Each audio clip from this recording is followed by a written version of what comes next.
A five-star hotel's receptionist turns away an old man named Benjamin because his appearance and manner do not live up to the standards of the other guests. However, when he was finally able to announce his identity, nobody was willing to accept the uproar. They assert that how we treat others, especially those we don't know, will reveal our character and whether we are as fair and as smart as we think ourselves to be. Discover Benjamin's story and how being asked to leave a hotel caused him to consider the most important facets of interpersonal communication. The aged and exhausted guy paused on the pavement and cast his eyes across the street to the five-star hotel. He was wearing casual clothing and some slightly worn-out shoes that he had worn to work. The man passed through the automatic entrance and went inside the hotel lobby. The space was immaculate. Modern furniture, comfortable chairs, and a polished floor that reflected the light flowing through the large windows. The front desk employee was a well-groomed woman with perfect posture, little makeup, and expensive-looking high heels on her feet. When the man in the casual clothing and worn-out shoes stopped next to her, the well-dressed woman closely examined him. She took less than 2 seconds to decide that this person was neither a guest nor a consumer. He hoped the visitor wasn't a homeless person trying to annoy the guests and assumed the visitor was looking for some sort of information. The old man's shoe looked like it was about to open. In addition to looking older and less groomed, he also had 2 sweat spots on his beard and under his armpits. Please like, subscribe, and share this content. Support our free distribution of important information. As he approached the elegant receptionist, she tensed and worried what would happen next. The aging man welcomed her and asked for a room for the day. While chatting, he took his wallet out of his pocket. The woman didn't notice that the wallet, which also held a sizable amount of cash, was quite old. She could only see a credit card and what looked like a bunch of paperwork. Nothing to suggest that he represented the majority of guests at a five-star hotel.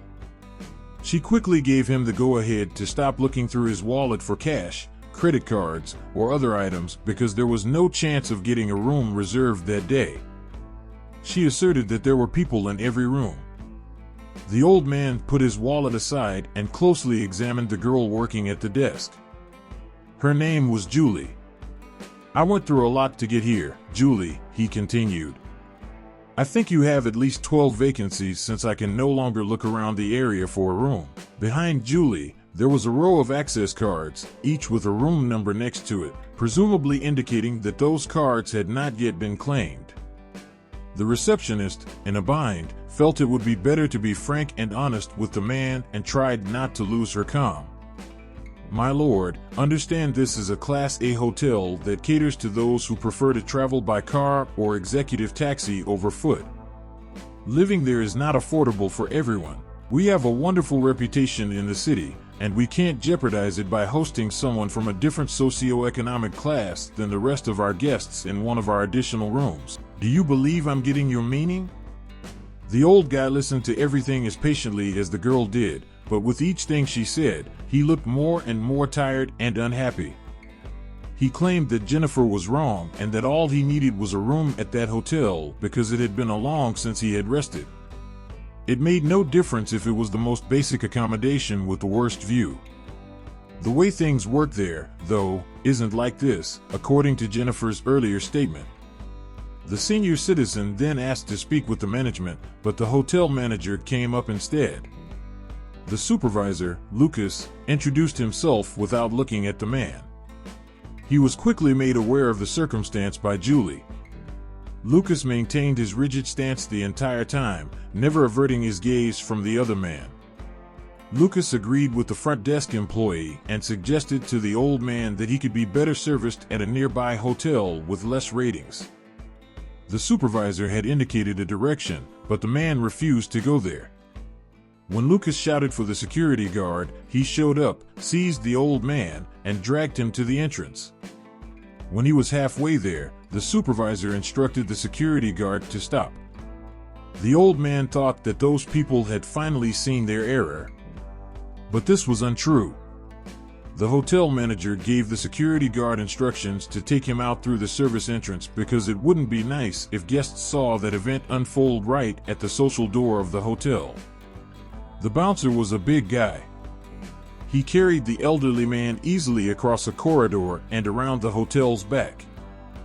The old guy protested that they were all making mistakes and that he wanted to meet with management, but the security officer merely followed the directions that the supervisor gave him. As they approached the service area, they ran across Marie, who was in charge of the hotel's washing machines. After seeing a huge security officer use undue force on an elderly man, she gave the order for him to stop. Because he respected Marie, the bouncer let the man go. "Why are you behaving this way? And why is he leaving through this back door?" She was there. "Is this still how we handle individuals in this company today?" The bouncer stated that he was only following orders and that if the woman had any problems, she should speak with management. Marie claimed that she was in charge of the service area and that everyone else would take care of the rest. The bully left, telling the victim that she had to turn around because the elderly guy was now her duty. Marie approached the man, wished him a good day, and asked what his name was. "Call me Benjamin," he replied, putting his hand to his head and closing his eyes.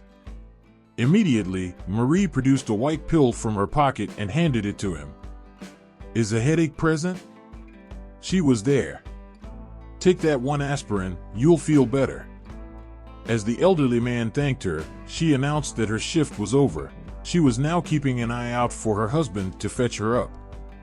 Upon entering the service area, a pair of mates saw Marie and the man, who was now wrinkled and unkempt in addition to his significantly older age, basic dress, worn-out shoes, and unshaven face. They wasted no time in instigating their co-worker, saying that while they were aware that her husband wasn't the world's most competent person, substituting him for that man there at the office would be the absolute worst. "So, how funny are you two? Work nonstop?" Marie responded. Benjamin noticed that Marie was embarrassed but was happy and not outraged by the servant's rudeness. When Benjamin questioned Marie about the remark that her husband wasn't a capable person, Marie took a deep breath and began to recount the incident as the maids walked away laughing. Her husband Andrew was now disabled after being hit by a car and losing a limb. Andrew was hurt when a driver ran a stop sign and struck him as he was crossing the roadway. The incident caused a fracture in his leg. He needed to be taken straight to the surgery room while being treated by a rescue squad. Although medics tried, they were unable to save his limb. Simply cut off. Although Andrew wasn't happy with the accident's results, he persisted. Marie remarked that he was grateful to have survived and that he still believed in a bright future. Andrew's formative years had been challenging. He never met his father, and his mother died of cancer when he was a small child. He spent a lot of time in a shelter. He finished his studies and then went to work. When he met Marie, the two of them struggled to live together in a modest house on the outskirts of the city on their combined monthly wages. The couple was childless. Aside from that tiny house, the couple's sole significant possession was a popular car they had acquired after 4 years of hard financial discipline and sacrifice. The husband, who worked as a driver for an app firm, was probably his route to pick up his wife from work at that same moment. Earlier, the security guard had tried to remove Benjamin from the service area, but Benjamin left the area with Marie. He was invited to see Marie's partner and their residence. Benjamin didn't respond at first since he hadn't expected that. He was exhausted and hadn't resolved the issue at the motel. However, he reasoned that prior to going back, it could be advantageous to get to know that couple better. The two hopped in the car and headed out to the rural house when Andrew arrived. Benjamin was a genuinely charming man who could talk, so Marie's husband didn't find their new acquaintance strange. He was used to the unforeseen bonds that occasionally formed between amicable travelers of various races. Andrew needed the car to be altered in order for him to be able to drive it due to his physical limitations. Andrew never complained about life once over the entire trip, which kept the mood light among the three of them. He could only mutter something about his lower back hurting, and he wasn't sure if it was because of the incident or from sitting and driving all day. "I guess I need to walk more," he said, and Benjamin laughed. Benjamin realized that he hadn't felt this at ease and relaxed around anyone in a while. He could take a nap at Marie and Andrew's house without having to put them out. The interval passed.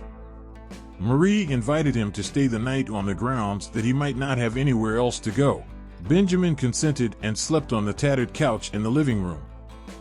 Benjamin got out of bed the next morning to try to straighten his hair and shirt with his own hands after rejecting Marie's offer to iron his garments.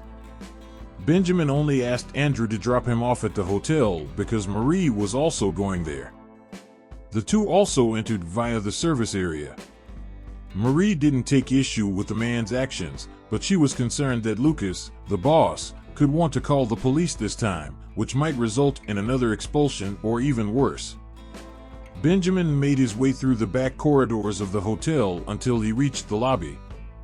He stopped in a corner when he arrived, and Julie was speaking with a woman wearing a suit. She was Layla, and according to her name tag, she was the manager of the business. Jennifer had butterflies in her stomach when she spotted Benjamin again in the lobby, looking much worse than the day before. She excused herself from the manager and told him that he had to leave as she walked up to him. Layla watched the receptionist's movements and turned pale. Benjamin turned his back on Julie and went right to the manager. "Layla, how are things doing where you are? I was close to awarding you a promotion and assigning you to handle more hotels in our chain. But it seems like nobody here is aware of their employer." Layla immediately apologized to Benjamin. When Jennifer eventually realized she was speaking to the owner of the hotel, she apologized profusely, saying she didn't recognize Benjamin in that outfit. Benjamin asserted that he tried to introduce himself to Julie and that he took his wallet out to show her his paperwork, but the receptionist wouldn't even allow him do that.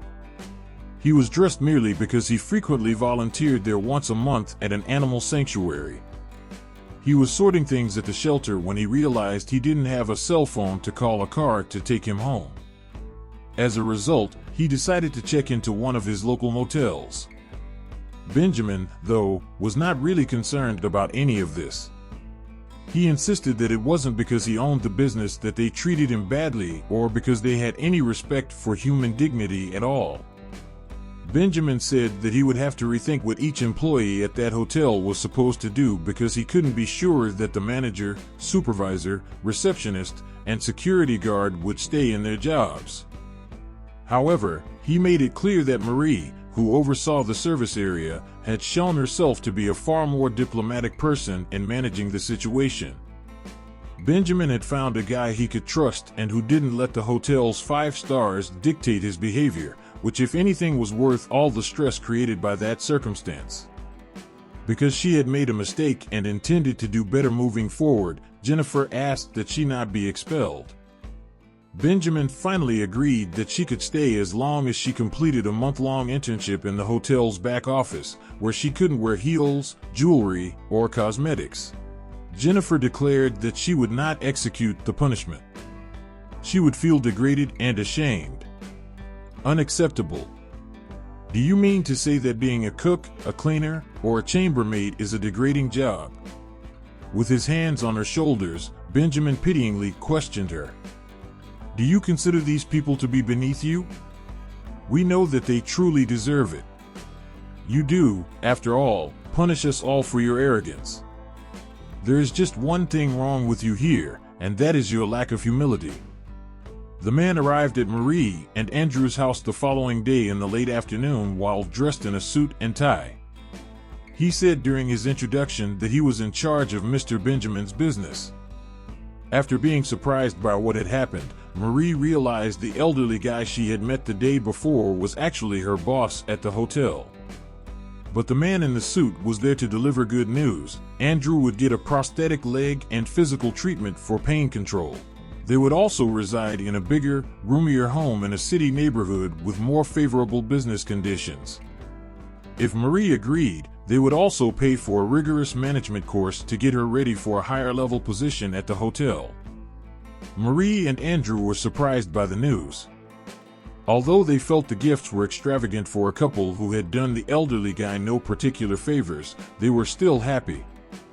The suit then stated that today's world is full of conceited, arrogant, and petty people. Benjamin was touched by Marie and Andrew's act of compassion, which is unique in today's world, and was reminded of what really matters in life and what it's like to be among nice people. Well, I hope you enjoyed this incredible story. Don't forget to watch the suggested video and share this stories with some friend. See you in the following video.